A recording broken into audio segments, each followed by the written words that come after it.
खेल है, यहाँ परिस्थितियां थोड़ी अलग, लेकिन आगे जाके चुनौतियां बढ़ेंगी, बहुत ज्यादा बढ़ेगी। वो खास करके आपको चेन्नई का मुकाबला अफगानिस्तान के सामने वो भी आसान होगा नहीं पाकिस्तान के लिए।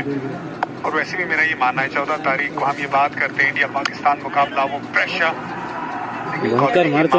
फॉर्म के मामले में अभी भारत बहुत आगे है। सिर्फ बात वो नर्व्स की आती है, जो माहौल बनता है। बराबर जो स्लो गेंद है तो पिच तक पहुंचे ऑफ स्पिनर धनंजय डिसिल्वा ने ललचाया था, लेकिन लालच में अपना शेप नहीं गंवाया। अब्दुल्ला शफीक का ये बेहतरीन छक्का, ये पिच अच्छी है, ये बेहतरीन पिच खेल है, यहाँ परिस्थितियां थोड़ी अलग, लेकिन आगे जाके चुनौतियां बढ़ेंगी, बहुत ज्यादा बढ़ेगी। वो खास करके आपको चेन्नई का मुकाबला अफगानिस्तान के सामने वो भी आसान होगा नहीं पाकिस्तान के लिए। और वैसे भी मेरा ये मानना है 14 तारीख को हम ये बात करते हैं इंडिया पाकिस्तान मुकाबला, वो प्रेशर